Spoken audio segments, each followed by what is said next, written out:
Ahoj, zdravím všetkých chovateľov králikov. Takže robil som včera odstav. Ja teraz nestíham, mám toho trošku viac. Takže videá nerobím.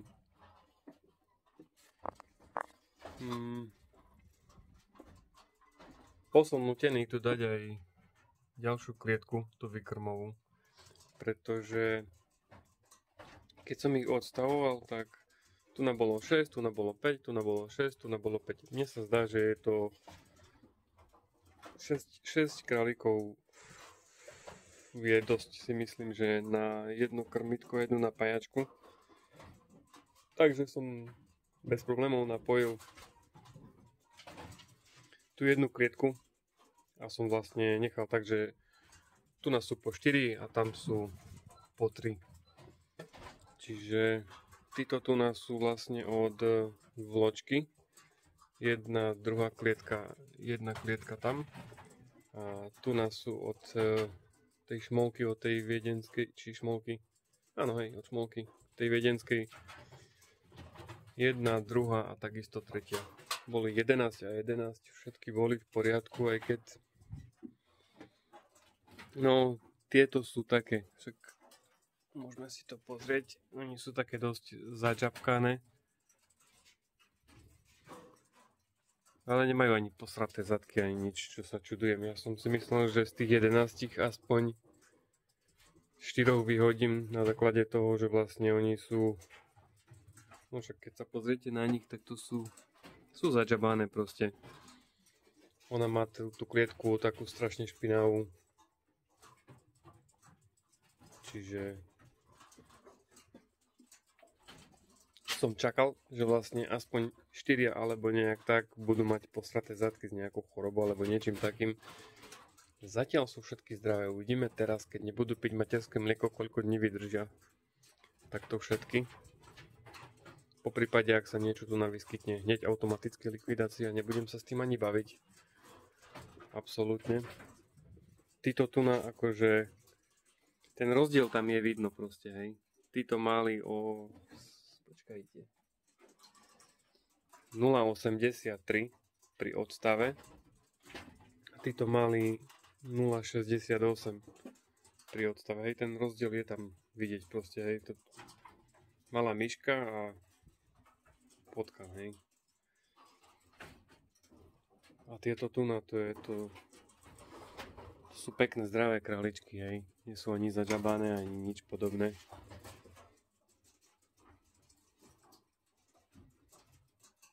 Sú oveľa krajšie ako tieto, hej. Tieto sú také divné, no. Asi aj preto tú šmolku zlikvidujem, aj keď ja sa pohrávam s myšlienkou, že vlastne celé toto tu nás likvidujem, všetko. Ako nie, králikov nie, len myslím klietky. Že vlastne všetko tu nás zruším kompletne, celý komplet vykrm. A ja sa vlastne presuniem aj do tej mojej novej králikárni, kde si nechám asi len 3, maximálne 4 samice. Skôr 3. A budem ich mať vlastne len pre svoju vlastnú spotrebu. Nebudem robiť žiadny predaj, nič podobné. Pretože toto tu síce nezaberá to dosť času, ale nejaký čas to zaberá. A ďalšia vec, človek je závislý pri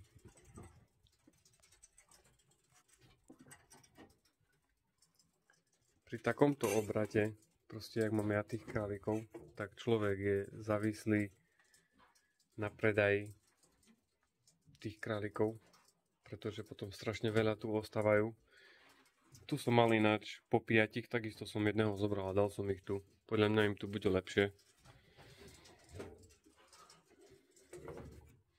Ja tu mám kompletu na uzatvárateľné, hej. Ja som si to takto normálne predĺžil. A viem to normálne zatvárať, aby mi tu nešla zima. Jasne, že nejaké fugy som si nechal, aby to vetralo. Ale späť vlastne k tomu, čo som chcel povedať, že zoberte si, že ja tu mám teraz 4, 4, 4, 4, 4, 3, 4, 4, 2, 3, 3. Hej. Je toho dosť. No a teraz si predstavte, že ja tu mám, neviem, hej, trepnem 40 králikov. A teraz čo s nimi? Ja buď ich predám, alebo mi ostanú. Takže som závislý vlastne na predaji, pretože ja keď ich nepredám, ja nemám čo s nimi robiť. Teraz som rozdával zadarmo zo pár králikov, pretože nebudem si čgať všetko do mrazničky. Tiež si myslím, že je to akože zbytočné napraskať si mrazničku mesom z daného mesiaca. Lepšie je si vlastne stále nechávať takých 3-4, hej, viacej nie. Urobiť si nejaké tie balíčky mleté na kocky a tak a vlastne ten zbytok, to už zbytočne tam dávať toho viacej, lebo sa to bude len kopiť. Takže asi aj preto sa pohrávam s tou myšlienkou, že mne vlastne pre moju vlastnú spotrebu stačí do 10 králikov mesačne, hej. Ja si 2-3 nechám celých, zbytok pôjde na kocky pomleté a tak.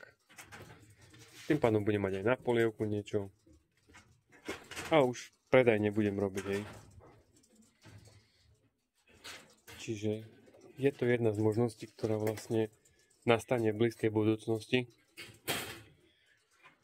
Pretože tento mesiac som veľa toho nepredal.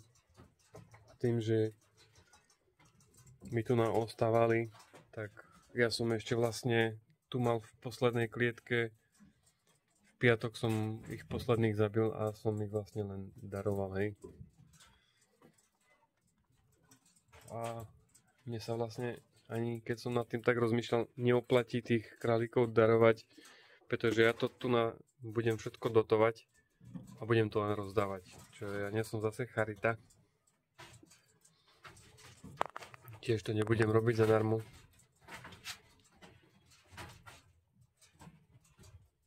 Takže asi tak nejak, no. Je dosť možné, že to taká situácia tu nastane, pretože ten výkrm sa mi vlastne rozšíril o ďalšie 4 klietky. Takže ja vlastne som schopný tu keď tak počítam 4x5 viem 4x5 v zime tam načkať v pohode, to je 20. Tu viem tiež 20 a tu po troch to je 12, hej, takže vlastne 40, 60, okolo 60 králikov bez problémov tu vykrmím, hej. Takže viem tu pekne točiť, len hovorím, závisí to od toho vlastne obratu môjho predaja. Keď to vlastne nepôjde, tak počkáme ešte mesiac a potom sa rozhodnem vlastne. Ako chov neskončím určite. Je to škoda. A toto vlastne si tu nechám. Pretože tu je to dosť dobre riešené všetko. A ja vlastne nechal by som si jedného, druhého samca. Ona je moja elita, takže určite. Táto pôjde preč. Táto uvidím teraz vlastne, má sa v útorok, v stredu okotiť. Uvidím, čo z nej bude. Perlu, tú čiernu samozrejme, že si nechávam. Toho môjho pitbulla si tiež nechávam. Čiže to sú vlastne 3. A ešte si možno zvolím nejakú z týchto tuna. Tuto som dnes pripúšťal. Táto má ešte len 3 mesiace, čiže je ešte mladá. Takže tuto som nepripúšťal, hej. Čiže také 3-4 si možno nechám. To akurát mám, že 2 samci, 4 samice. A táto strana bude vlastne výkrm. Tam si dáme ešte dole možno jednu klietku. A mám 5 výkrmové klietky, kde vlastne rozdelím na polovicu tú klietku a bude mať 3 všade. Všade po 3 si budem vykrmovať a pre moju spotrebu vlastne bohate stačí. Čiže to je, hovorím, jedna myšlienka, s ktorou sa pohrávam, že by som si to takto nechal. Budem si udržiavať ten svoj taký maličký chov, pretože tu mám teraz 8 samic. 6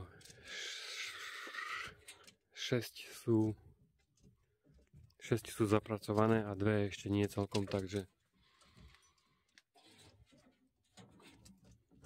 je to dosť a ja som vlastne, hovorím, závislý od predaja.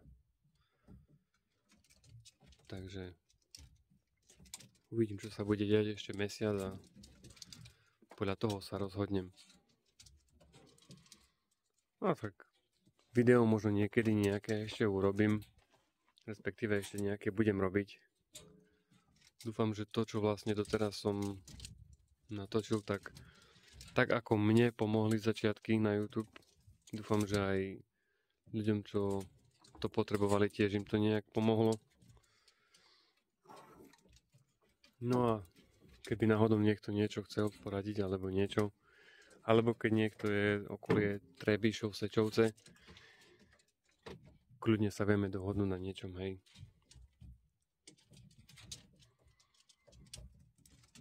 Takže to je asi všetko. Tak sa majte. Čaute. Držím palce, tak držte aj vy mne. Čau.